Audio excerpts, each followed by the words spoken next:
let's just be honest, most people don't have it like that. So if you do not, to ensure that there is equal happiness and equal peace around the household, just be 50 all together and help out. You know, wash the kids sometimes, do the dishes, clean the house. You know, if she looks like she's stressed out because everybody wants mommy, say, mommy, go take a break for a second. I got this. You know, do everything 50.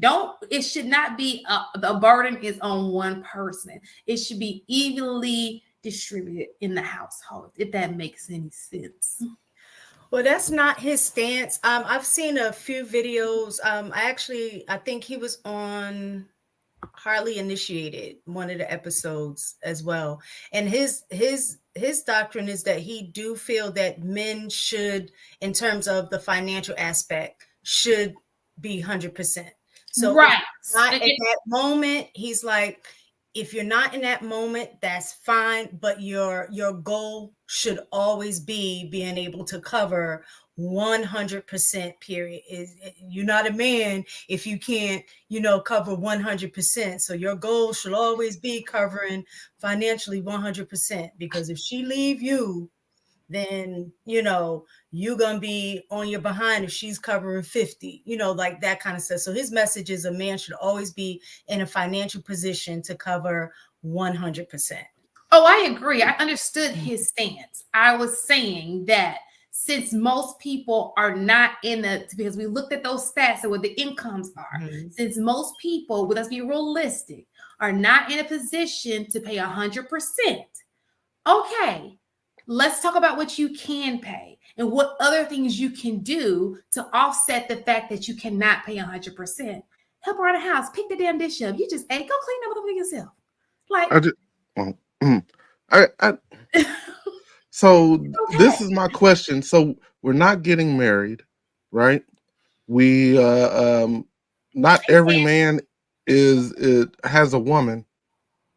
Are we living with moms? What are we doing? Like, if you're taking care of your home yourself, why wouldn't you be able to already take care of 100% of the basic necessities? What am I missing?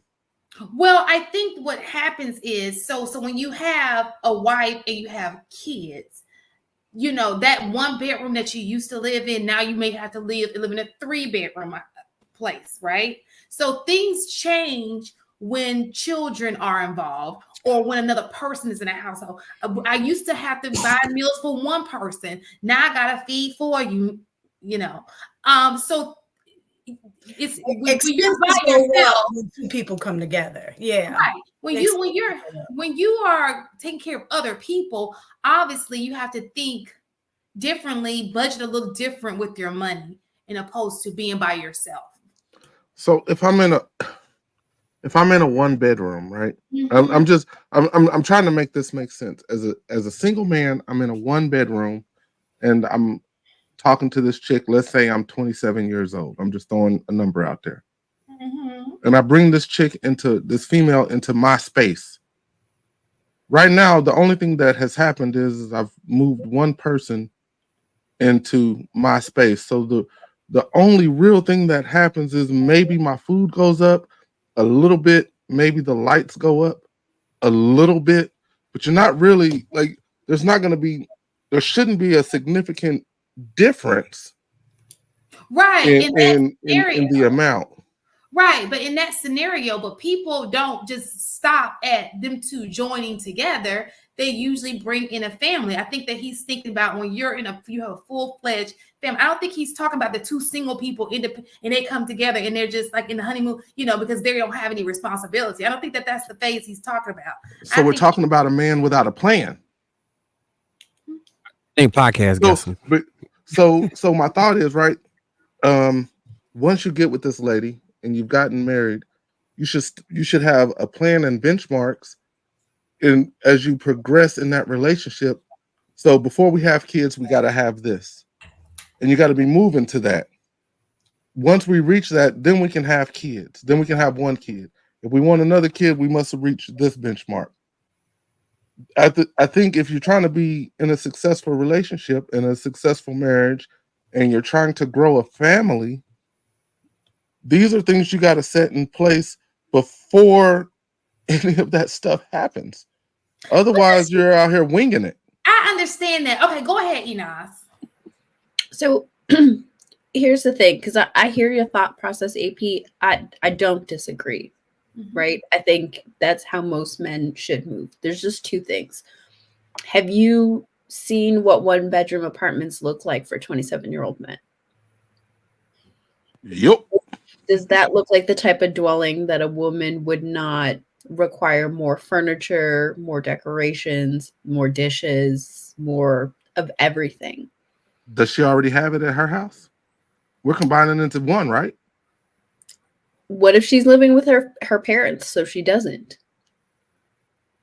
So I'm not bringing in a functional adult. Is that what I'm doing? Right? Like, wait. Women can stay at home with their people.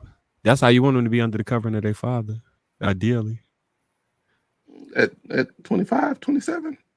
As long as it take, as opposed to them being by themselves, unprotected. And I guess that's what they say in these spaces. Me personally, I want a functional adult. And it all depends on how she's managing herself as well, because sometimes, because I've seen it, and where some women are living by themselves, but they're not financially functioning the right way by themselves. Now we're getting somewhere. Right. Go ahead. So if you are taking on a woman and you're in your 1-bedroom apartment, but she's coming with mismanagement of finances, that is going to put a burden on the relationship. Definitely. Oh, that makes me want to get my chick out here. But so you wouldn't let your daughter live with you until she found a husband? Actually, she can. I've already told her. Mind your own Yeah, business. I'm not trying to get personal here. Look. All right, yeah, you're right. That's all I'm saying. Like, ideally. But right. So I'm gonna use Miss Taken's from what Miss Taken said. And you made me lose my train of thought. So never mind. I'm just gonna back up. Okay, so I'm gonna make my second thought. I didn't get a chance. Sorry, go ahead. My podcast got something you want to say, and I want to hear it. My bad. I've been cutting beans off this whole time. My bad, bro. Let Enos finish though. Yeah. So I just wanted to. So the second point was that, like, the majority of people don't actually plan their families. Their families just happen, right? So we know, because we see it in the numbers, there are a lot of unplanned families. Whether those people are intentionally together or it's just casual sex, there are a lot of unplanned families. Maybe that's something we need to change. And that still doesn't change the median income. Like, the income, it is what it is. What the average income is for African American, men, it just is what it is. Now remember my point. You're right, but that's why you set those benchmarks, and you guys come up with a plan once you get married. Now, so I met a chick. I meet a female. I'm not me. I'm just saying I met a female that's not financially responsible, but I am. As a man, isn't it my job to get her up to par? Isn't it my job to try to teach her? If she doesn't want to learn, then that's not my chick. That's not the chick for me. I don't think she's the chick for you, period, anyway.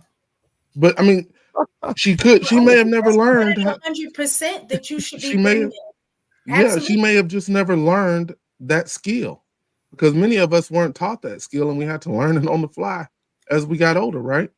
Okay, Since I know how.